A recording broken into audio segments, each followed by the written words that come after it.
Hello everyone and welcome back to Oba's Trending Gist, where we break down stories that everyone is talking about. And today we have a political firestorm on our hands. The crisis rocking the Labour Party has just escalated with some of the most damaging allegations we've heard so far against its 2023 presidential candidate Mr. Peter Obi. The National Publicity Secretary of the Lamidi Apapa-led faction of the Labour Party, Abayomi Arabambi, just went on national television and dropped several bombshells. He's accusing Peter Obi of financial misconduct, deception, and essentially hijacking the party for his personal ambition. We are talking about secret bank accounts, lies about campaign spending, and a whole lot more. I'm going to play you the clip in a moment. Get ready because this is heavy. So just sit back and take a watch. Yes, in Labour Party, we are the landlord. So when is the landlord expecting tenants to build the house? No, thank you. That's why we said this tenancy has expired. Now, a man who came to a Labour Party, with, I am on national TV, Obi became a president candidate, and everything he done in that party is to the tune of 32 million naira. 32 million naira. Million or billion? 32 million. Like the money he spent? For his, nomination, from which the party now gave all the delegates money that day. He was not the only one that paid. We have a young nurse, Faduri Joseph, who also made payment. Dr. Padi told me, make a payment, and one other woman. He came, they were asked to step down for him, which they did. But what now transpired? Everybody know that acronyms with Labour Party, we know they spend shishi. No Kobo or Peter Obi came into the Labour Party. To any of our candidates, you can ask them. No Kobo, I know the number of meetings we did. He did not support the party or the candidate, not even at the word with one Kobo. But this is what he did. As at the time, there was an issue between Apapa and Julius Abure. They went to US. They went to Indonesia with him and they raised money. But you see, just like I said, I never believe, anybody can carry me as a mugun. Honestly. The money came. The party did not know. They went to open an account. That was why you see Aisha Yesufu making all this noise about Peter Obi. Aisha Yesufu and Itwai Godalo, they were the two people that superintended over the party finances without the party, knowing. It was at the point of withdrawing money, both naira and dollar, that they came to the party. I am going to challenge him. They should bring the letter. They opened the account before they came to obtain letter of introduction. I repeat, they opened an account in 4 bank, though it's before, this matter, we also take some say about, I will not mention those banks, but we know the bank and the account number. So what now transfer was that they came, and the two of them superintended over our finances. And that was why Obi planned with those two people to rig Labour Party in the 2023 election. Because how can we go, you want to contest against Atiku and the Tinubu of this world, you differentiate yourself of 54,000 polling unit agents out of 189. You now went to court without a result because they did not pay the agent, despite all the money, because he said, we don't spend shishi. But you also, when Obi said he spent 800 million on litigation, I put it to him that they did that case for him pro bono. Pro bono. Obi did not spend anything. So how could you just come into the party? You deceive us, every one of us put in our might, only for us to know that they just came, to do whatever they want to do. Even in Nedo, our candidate for the governorship was Olumide Akpata. Do you know that Itwai Godalo, that pastor, did not vote for Olumide Akpata? He rather went on a sojourn with his brother elsewhere. These are the people that will be parading even with Aisha Yesufu.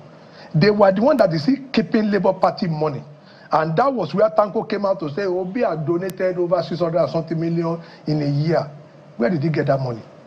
Obi has never. Donated to what? No, he said the donation. He's the chairman of the obedience something. He said Obi donated money, to all those churches, schools. Yes, to the tune of, IDP camps. Yes. He said all of them. He said to tune of 600 and something million. Okay. But I want to tell you that Peter Obi, even as far as Labour Party is concerned, never traded such an amount with us. So that was when we now got to know a presidential candidate that is receiving a lot on party fund.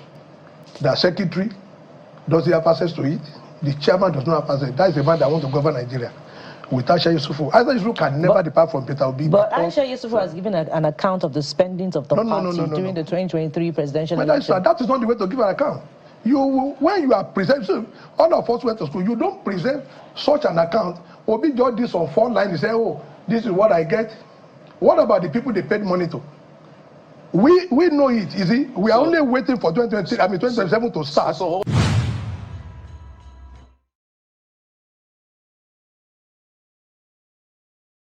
Wow, that was a lot to take in. Mr. Abayomi Arabambi did not hold back at all. Let's break down exactly what he's alleging, point by point, so we are all clear. First, the tenant versus the landlord analogy. He starts by establishing his faction as the landlord of the Labour Party and paints Peter Obi as a mere tenant. This is a power play, suggesting Obi is a newcomer who shouldn't be calling the shots. Secondly, the 32 million naira ticket. This is a big one. He claims that everything Peter Obi did to become the presidential candidate cost him only 32 million naira. He is directly challenging the narrative that Obi is above the money for ticket politics of Nigeria. Thirdly, the no kobo allegation. Arabambi claims that despite Obi's famous "I will not give shishi" slogan, he never financially supported the party's structure or any of its candidates across the country. He alleges Obi completely abandoned the party structure financially during the campaigns. And the fourth one, secret bank account. This is probably the most serious allegation. He claims Peter Obi, alongside people like Aisha Yesufu and a pastor named Itoyi Igodalo, went behind parties' back to open multiple bank accounts to solicit funds, especially from diaspora in the US. He says the party leadership, as he sees it, was kept in the dark while these individuals control the finances. Fifth, the post-election litigation. He flatly contradicts Peter Obi's camp, which claimed to have spent over 800 million naira on the court cases. Arabambi alleges the case was handled pro bono, meaning it was for free of charge, and that Obi is lying about expenditure. And finally, sabotage in Edo State. He accuses Eki Obi ally of working against the Labour Party's own governorship candidate, Olumide Akpata, in the recent Edo primaries. So, in essence, the picture Arabambi is painting is that of a grand deception. He's saying Peter Obi and his team came into the party, used its platform, raised money independently, ignored the party structure, and are now lying about their expenditures. Now, let's move from what we said to what it all means, because in politics, context is everything. First, we have to remember who Abayomi Arabambi is. He is a key figure in the Lamidi Apapa-led faction of Labour Party. This faction has been in a bitter, public, and very messy power struggle with Julius Abure-led National Working Committee, which is a faction that Peter Obi and the majority of the party members recognizes. So, these allegations are not coming from a neutral observer. They are coming from a direct political rival within the same party. This is an internal war, and these accusations are the weapons being used. The timing is also critical. With the 2027 election cycle on the horizon, the battle for control of the Labour Party structure is intensifying. Discrediting Peter Obi is the most effective way for the Apapa faction to weaken Abure's leadership and try to seize control of the party.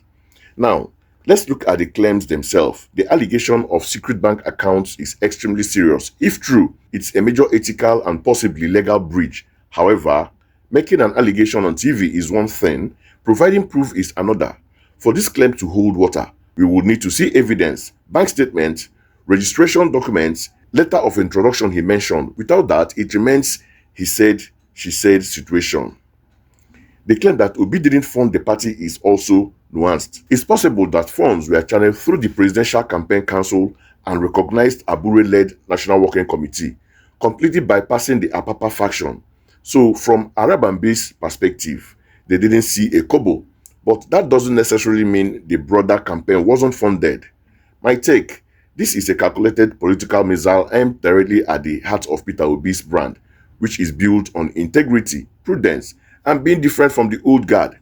The Apapa faction knows that if they can successfully paint Obi as just another deceptive politician, they can cripple his national, or rather his political future, and reclaim the party. These allegations put the ball squarely in Peter Obi's court.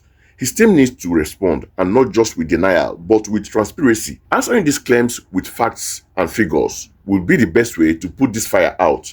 If they don't, this mud, whether true or false, will stick. So what we are witnessing is the messy, brutal internal politics of a party struggling within its own success and identity. Peter Obi's popularity brought the Labour Party to the forefront, but it also exposed the deep cracks within its foundation. Now, I want to hear from you. What do you make of all this? Do you believe Abayomi Arabambi's allegation? Do you think this is a genuine cry for transparency or a desperate political smear campaign to take over the party before 2027? And most importantly, how should Peter Obi respond to this? Drop your thoughts, your analysis, and your gist in the comment section below. I read every single one. If you found this breakdown helpful, please smash that like button, share this video with anyone interested in Nigerian politics, and of course, subscribe to Oba's Trending Gist for more deep dive into the stories that matters. Thanks for watching, and I will see you in the next one.